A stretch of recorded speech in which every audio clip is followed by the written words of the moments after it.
सहज निवृत्ति और शब्द प्राप्ति। नमः शिवाय। वीडियो को लास्ट तक सुने और अच्छी लगे तो शेयर भी करें एक दूसरे के पास, कमेंट जरूर करें, सब्सक्राइब करें। सब्सक्राइब करके चैनल को बढ़ावा दें। चैनल का नाम है शांति ही जीवन संन्यास कमलेश देवी। जिसको साधक करना चाहता है वह शब्द ही हो रहा है। जैसे वह संसार की निवृत्ति करना चाहता है तो संसार की सहज निवृत्ति निरंतर हो रही है, और वह परमात्मा को प्राप्त करना चाहता है तो परमात्मा शब्द प्राप्त हो रहा है। एक विभाग जड़ प्रकृति शरीर तथा संसार का है और एक विभाग चेतन तत्व जीवात्मा तथा परमात्मा का है। प्रकृति की सहज निवृत्ति है और तत्व की शब्द प्राप्ति है। प्रकृति में निरंतर परिवर्तन रूप क्रिया हो रही है, वह किसी भी अवस्था में अक्रिय नहीं रहती। प्रवृत्ति और निवृत्ति अथवा सर्ग और महासर्ग और प्रलय और महाप्रलय दोनों ही अवस्था में प्रकृति की क्रियाशीलता सहज निवृत्ति ज्यों की त्यों रहती है। अतः उसकी प्रतीति होती है पर प्राप्ति नहीं होती। तात्पर्य है कि अपना शरीर तथा स्त्री पुत्र धन जमीन मकान आदि पहले भी हमारे साथ नहीं थे, बाद में भी हमारे साथ नहीं रहेंगे तथा अभी भी निरंतर हमारे से बिछुड़ रहे हैं, परंतु तत्व की शब्द प्राप्ति है क्योंकि वह कभी भी हमारे से बिछुड़ता नहीं। जैसे यह सब का अनुभव है कि बचपन में हमारा शरीर जैसा था वैसा अब नहीं है, सर्वथा बिछुड़ गया और अब भी निरंतर बिछुड़ रहा है, परंतु हम स्वयं वही हैं जो बचपन में थे। अतः जो निरंतर बिछुड़ रहा है वह असत है तथा उसकी सहज निवृत्ति है, और जो वही है कभी बिछुड़ता नहीं है वह सत्य है तथा उसकी शब्द प्राप्ति है। असत की सहज निवृत्ति है अर्थात उसकी निवृत्ति करनी नहीं पड़ती, प्रत्युत वह शब्द निरंतर निवृत्त हो रहा है। यह सहज निवृत्ति शब्द सिद्ध है। इस सहज निवृत्ति का कभी अभाव होता ही नहीं, इसमें कभी बाधा पड़ती ही नहीं, इसमें कभी विश्राम होता ही नहीं। जैसे पृथ्वी अपनी दूरी पर निरंतर घूम रही है, ऐसे ही देखने सुनने समझने में जो संसार आता है उसकी निरंतर निवृत्ति हो रही है। संसार मात्र निरंतर अभाव में जा रहा है, चाहे उत्पत्ति स्थिति और प्रलय हो, चाहे जन्म जीवन और मरण हो, चाहे बालक जवान और वृद्ध अवस्था हो, सहज निवृत्ति ज्यों की त्यों है। घोर से घोर प्रवृत्ति में भी सहज निवृत्ति ज्यों की त्यों है, उसका भान चाहे न हो। सत्य की शब्द प्राप्ति है। सत्य कभी अप्राप्त हुआ ही नहीं, अप्राप्त है ही नहीं, अप्राप्त होगा ही नहीं, अप्राप्त होना संभव ही नहीं। वह सब देश काल वस्तु व्यक्ति अवस्था परिस्थिति घटना आदि में ज्यों का त्यों परिपूर्ण है। सत्य की प्राप्ति शब्द सिद्ध है, करनी नहीं पड़ती। पापी से पापी, अज्ञानी से अज्ञानी, मनुष्य हो अथवा पुण्यात्मा, तत्व जीवन मुक्त भगवत प्रेमी महापुरुष हो, सत शब्द प्राप्त तत्व किसी को भी अप्राप्त नहीं है। फर्क केवल इतना है कि अज्ञानी उसका अनुभव नहीं करता और ज्ञानी उसका अनुभव करता है। प्राप्त को अप्राप्त और अप्राप्त को प्राप्त मान लिया। इस भूल के कारण ही शब्द प्राप्त का अनुभव नहीं होता।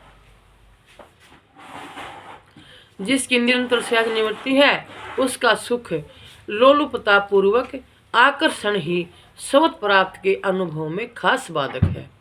आकर्षण का कारण है असत की सत्ता और महत्ता जो कि हमारी ही दी हुई है।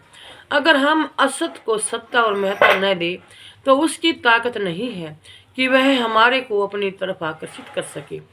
जैसे पहले भोगे हुए भोग की याद आती है तो एक सुख का अनुभव होता है, और दुख की याद आती है तो दुख का अनुभव होता है।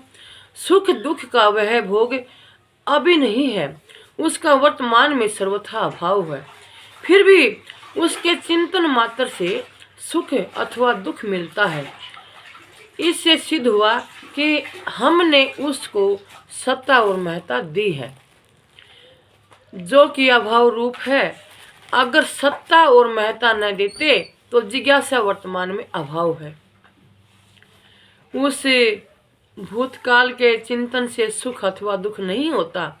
जैसे भूतकाल की वस्तु वर्तमान में अप्राप्त है, ऐसे ही वर्तमान में मिली हुई वस्तु भी अप्राप्त है। मिली हुई वस्तु निरंतर बिछुड़ रही है।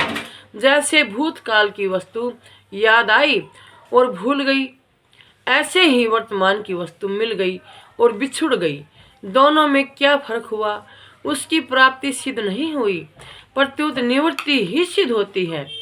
यह नियम है कि जो किसी भी जगह अप्राप्त है वह सभी जगह अप्राप्त है। जो किसी भी समय अप्राप्त है वह सदा ही अप्राप्त है। जो किसी भी वस्तु में अप्राप्त है वह सभी वस्तुओं में अप्राप्त है।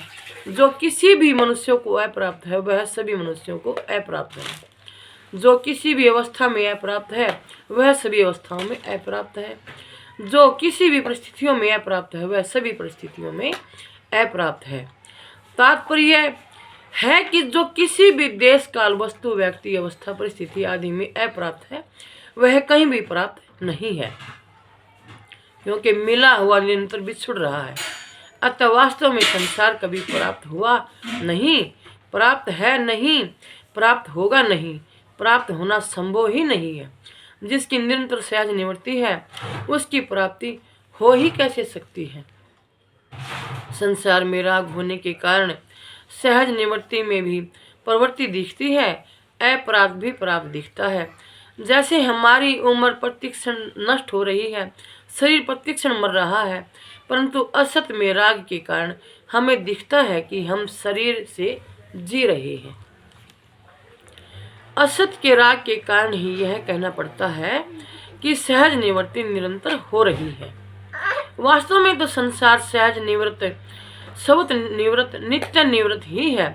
भगवान ने कहा है कि नास्तो वित्ते भाव न भाव वित्ते सत्य उभरोरपि दुष्टों संतुष्टों ये सब तसदर्शी भी। असत का भाव सत्ता विद्यमान नहीं है और सत्य का भाव विद्यमान नहीं है। तत्वदर्शी महापुरुषों, इन दोनों का ही अंत तत्व देखा है। जो निवृत्त है वह असत है और वह कभी प्राप्त नहीं होता। जो प्राप्त है वह सत्य है और वह कभी निवृत्त नहीं होता। निवृत्त का नित्य वियोग है और प्राप्त का नित्य योग है। असत का केवल अभाव ही अभाव है और इस अभाव का कभी अभाव नाश नहीं होता। सत का केवल भाव ही भाव है और इस भाव का कभी अभाव नहीं होता। असत असत ही है और सत सत ही है। असत है ही नहीं और सत्य है ही। तत्वज्ञ महापुरुषों ने सत्य और असत दोनों का ही तत्व देखा है। तात्पर्य है कि सत्य का तत्व भी सत्य है और असत का तत्व भी सत्य है, अर्थात दोनों का तत्व सत्य सत्ता मात्र ही है। असत को सत्ता देने से ही निवृत्त, सहज निवृत्त और प्राप्त, स्वत प्राप्त ये दोनों विभाग कहे जाते हैं। असत को सत्ता न दे तो न निवृत्त है न प्राप्त है, प्रत्युत सत्ता मात्र ज्यों की त्यों है। दूसरे शब्दों में जब तक असत की सत्ता है तब तक विवेक है। असत की सत्ता मिटने पर विवेक ही तत्व ज्ञान में परिणित हो जाता है, क्योंकि जब असत की सत्ता है ही नहीं तो फिर सत्य ही शेष रहेगा। इसी को गीता ने वासुदेव सर्वम कहा है। जैसा है वैसा जान लेने का नाम ज्ञान है। इस बात का हम सबको ध्यान रहे।